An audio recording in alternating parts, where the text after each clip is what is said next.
ঝড়ো ঝড়ো বৃষ্টির দিন হলে কার কার খিচুড়ি খেতে পছন্দ? আপনারা লাইক কমেন্টস করে আমাদেরকে জানাবেন। আমার পরিবার বৃষ্টির দিনে খিচুড়ি খেতে খুবই খুবই পছন্দ করে। অনুমানের রান্নার পক্ষ থেকে আপনাদের সবাইকে শুভেচ্ছা ও সুস্বাগতম। আমি কিভাবে ভুনা খিচুড়ি রান্না করি আজ তাই আপনাদের সাথে শেয়ার করব। আজ আমি মুগ ডালের খিচুড়ি রান্না করব, তবে একটু অন্যভাবে। মুগ ডালগুলো আগে ভেজে তারপর ধুয়ে নিয়ে নিলাম।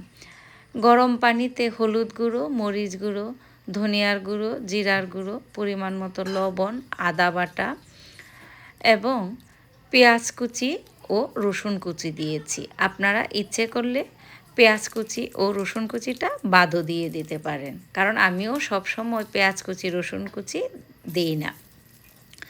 তারপর ধুয়ে রাখা ডালগুলো দিয়ে দিলাম। এদিকে প্যানে তেল দিয়ে তার মাঝে দারচিনি, এলাচি, তেজপাতা, শুকনো লঙ্কা, পাঁচফোড়ন দিয়ে ফোড়ন দিয়ে দিলাম। ফোড়ন থেকে যখন খুব সুন্দর সুগন্ধ বেরিয়ে আসবে তখন তার মাঝে চাল দিয়ে দিলাম। আমি চিনি গুঁড়া চাল নিয়েছি। চিনি গুঁড়া চাল হলে খিচুড়ির পানির মাপটা হবে, যদি চাল 3 কাপ হয় তাহলে পানি নেবেন 5 কাপ।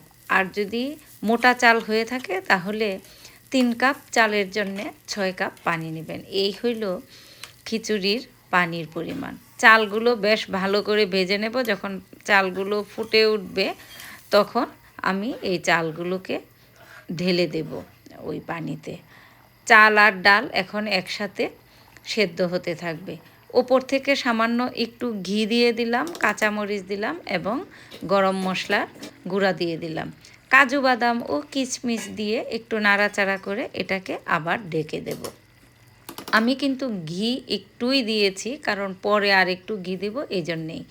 এখন আর একটু ঘি ও পরিমাণ মতো চিনি দিয়ে দিলাম। চিনিটা একদম সামান্য পরিমাণ দিলে খেতে ভালো লাগে। আর কেউ যদি এটা চিনিটা বাদ দিতে চান তাহলেও কোনো অসুবিধা নেই, চিনিটা দিবেন না। হয়ে গেল কিন্তু আমার খিচুড়ি। এখন খিচুড়িটাকে একটু নাড়াচাড়া করে নিচেরটা উপরে তুলে দেবো, উপরেরটা নিচে তুলে নিয়ে আর একটু ঢেকে রাখবো।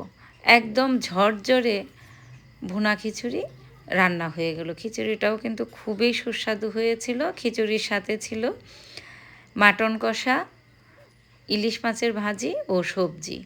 আশা করি আপনাদেরও ভালো লাগলো। সবাই ভালো থাকুন, সুস্থ থাকুন, অনুমানের রান্নার পাশে থাকুন।